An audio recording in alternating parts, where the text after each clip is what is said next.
Treasure Island by Robert Louis Stevenson. Chapter 26. Israel Hands.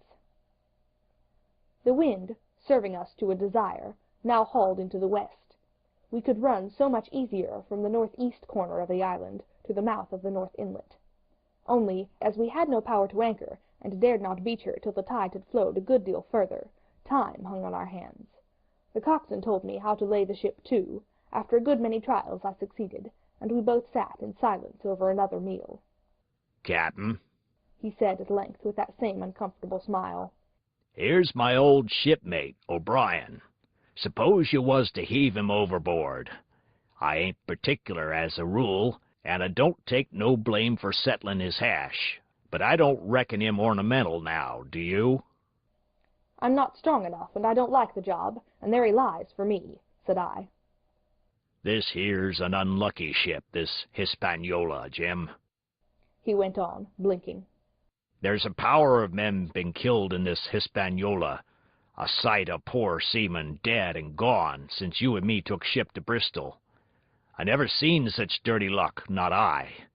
There was this here O'Brien now. He's dead, ain't he?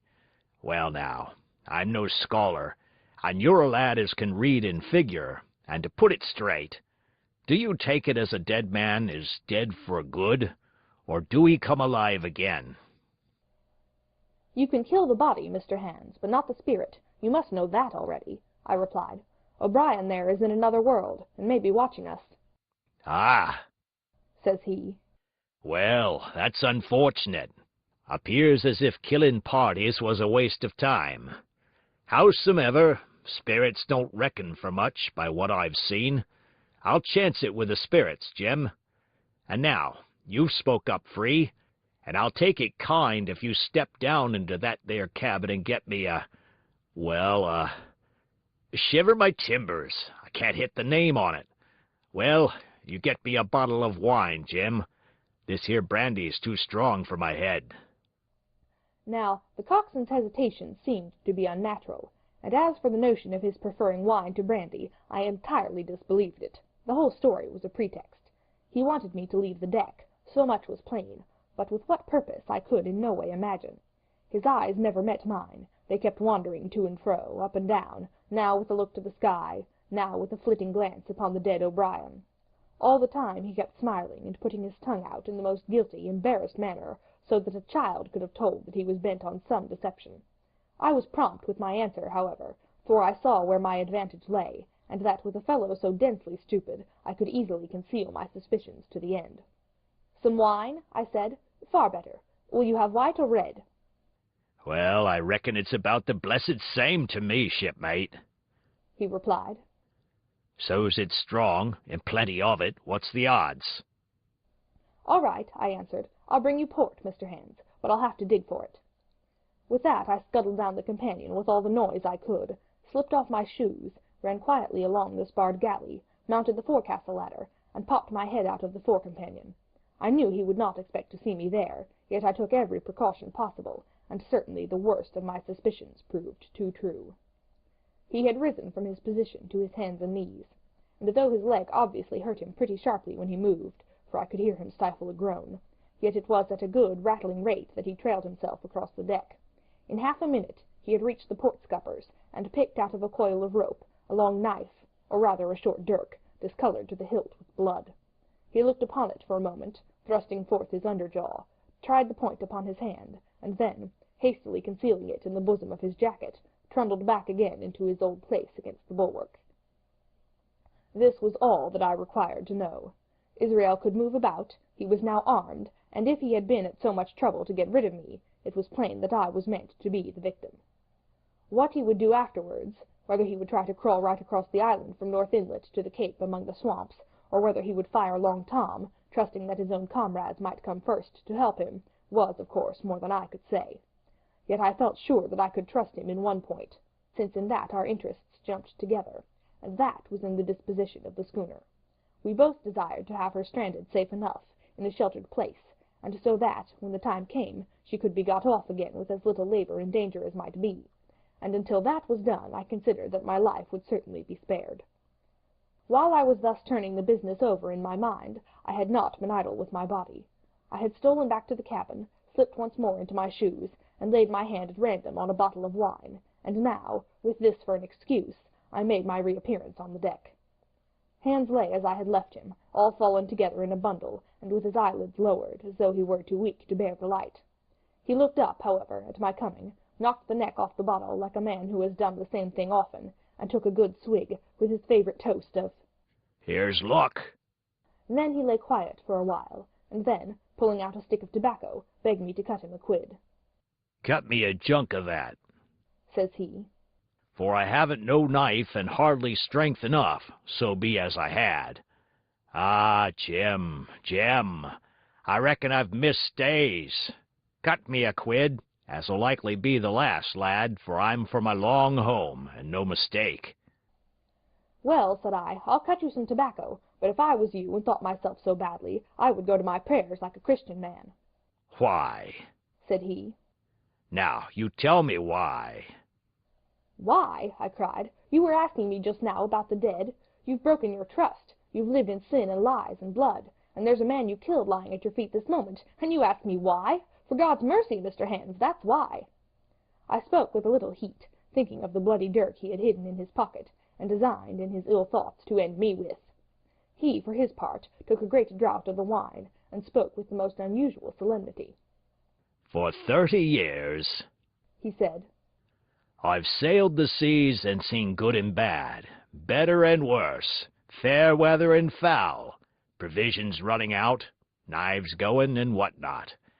Well, now I tell you, I never seen good come of goodness yet. Him as strikes first is my fancy. Dead men don't bite. Them's my views.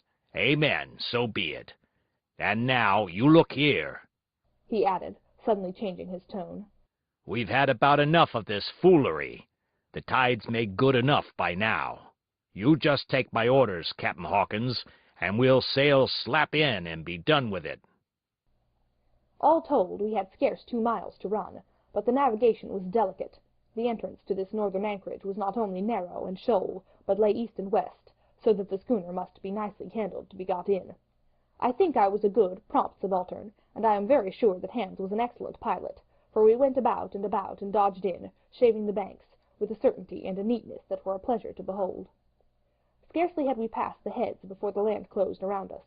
The shores of North Inlet were as thickly wooded as those of the southern anchorage, but the space was longer and narrower, and more like what in truth it was, the estuary of a river. Right before us, at the southern end, we saw the wreck of a ship in the last stages of dilapidation. It had been a great vessel of 3 masts, but had lain so long exposed to the injuries of the weather that it was hung about with great webs of dripping seaweed, and on the deck of it shore bushes had taken root, and now flourished thick with flowers. It was a sad sight, but it showed us that the anchorage was calm. "Now," said Hans, "look there. There's a pet bit for to beach a ship in. Fine flat sand, never a cat's paw, trees all around of it, and flowers a-blowing like a garden on that old ship." "And once beached," I inquired, "how shall we get her off again?" "Why, so," he replied, "you take a line ashore there on the other side at low water, take a turn around one of them big pines, bring it back, take a turn around the capstan, and lie to for the tide. Come high water, all hands take a pull upon the line, and off she comes as sweet as nature. And now, boy, you stand by. We're near the bit now, and she's too much way on her. Starboard a little. So. Steady. Starboard. Larboard a little. Steady. Steady." So he issued his commands, which I breathlessly obeyed, till, all of a sudden, he cried, "Now, my hearty, luff!" and I pulled the helm hard up, and the Hispaniola swung round rapidly, and ran stem on for the low wooded shore. The excitement of these last manoeuvres had somewhat interfered with the watch I had kept hitherto, sharply enough, upon the coxswain. Even then I was still so much interested, waiting for the ship to touch, that I quite forgot the peril that hung over my head, and stood craning over the starboard bulwarks, and watching the ripples spreading wide before the bows. I might have fallen without a struggle for my life, had not a sudden disquietude seized upon me, and made me turn my head. Perhaps I had heard a creak, or seen his shadow moving with the tail of my eye. Perhaps it was an instinct like a cat's, but sure enough, when I looked round, there was Hans, already halfway towards me, with the dirk in his right hand. We must both have cried out aloud when our eyes met, but while mine was the shrill cry of terror, his was a roar of fury like a charging bully's. At the same instant he threw himself forward, and I leapt sideways toward the bows. As I did so, I let go of the tiller, which sprang sharply to leeward, and I think this saved my life, for it struck Hans across the chest and stopped him, for the moment, dead. Before he could recover, I was safe out of the corner where he had me trapped, with all the deck to dodge about. Just forward of the mainmast I stopped, drew a pistol from my pocket, took a cool aim, though he had already turned and was once more coming directly after me, and drew the trigger. The hammer fell, but there followed neither flash nor sound. The priming was useless with sea-water. I cursed myself for my neglect. Why had not I, long before, reprimed and reloaded my only weapons? Then I should not have been, as now, a mere fleeing sheep before this butcher. Wounded as he was, it was wonderful how fast he could move, his grizzled hair tumbling over his face, and his face itself as red as a red ensign with his haste and fury. I had no time to try my other pistol, nor indeed much inclination, for I was sure it would be useless. One thing I saw plainly: I must not simply retreat before him, or he would speedily hold me boxed into the bows, as a moment since he had so nearly boxed me in the stern. Once so caught, and 9 or 10 inches of the blood-stained dirk would be my last experience on this side of eternity. I placed my palms against the mainmast, which was of a goodish bigness, and waited, every nerve upon the stretch. Seeing that I meant to dodge, he also paused, and a moment or two passed in feints on his part, and corresponding movements upon mine. It was such a game as I had often played at home, above the rocks of Black Hill Cove, but never before, you may be sure, with such a wildly beating heart as now. Still, as I say, it was a boy's game, and I thought I could hold my own at it against an elderly seaman with a wounded thigh. Indeed, my courage had begun to rise so high that I allowed myself a few darting thoughts on what would be the end of the affair, and while I saw certainly that I could spin it out for long, I saw no hope of any ultimate escape. Well, while things stood thus, suddenly the Hispaniola struck, staggered, ground for an instant in the sand, and then, swift as a blow, canted over to the port side, till the deck stood at an angle of 45 degrees, and about a puncheon of water splashed into the scupper holes, and lay in a pool between the deck and bulwark. We were both of us capsized in the second, and both of us rolled, almost together, into the scuppers, the dead Redcap, with his arms still spread out, tumbling stiffly after us. So near were we, indeed, that my head came against the coxswain's foot with a crack that made my teeth rattle. Blow and all, I was the first to foot again, for Hans had gotten involved with the dead body. The sudden canting of the ship had made the deck no place for running on. I had to find some new way of escape, and that upon the instant, for my foe was almost touching me. Quick as thought, I sprang into the mizzen shrouds, rattled up hand over hand, and did not draw a breath till I was seated on the cross-trees. I had been saved by being prompt. The dirk had struck not half a foot below me as I pursued my upward flight, and there stood Israel Hands with his mouth open, and his face upturned to mine, a perfect statue of surprise and disappointment. Now that I had a moment to myself, I lost no time in changing the priming of my pistol, and then, having one ready for service, and to make assurance doubly sure, I proceeded to draw the load of the other, and recharge it afresh from the beginning. My new employment struck Hans all of a heap.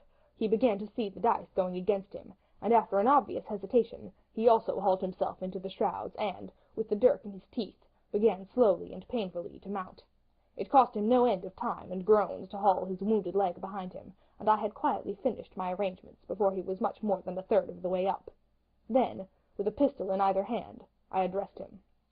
"One more step, Mr. Hans," said I, "and I'll blow your brains out. Dead men don't bite, you know," I added with a chuckle. He stopped instantly. I could see by the work of his face that he was trying to think, and the process was so slow and laborious that, in my new-found security, I laughed aloud.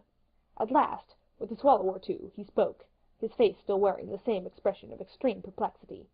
In order to speak, he had to take the dagger from his mouth, but in all else he remained unmoved. "Jim," says he, "I reckon we're fouled, you and me, and we'll have to sign articles.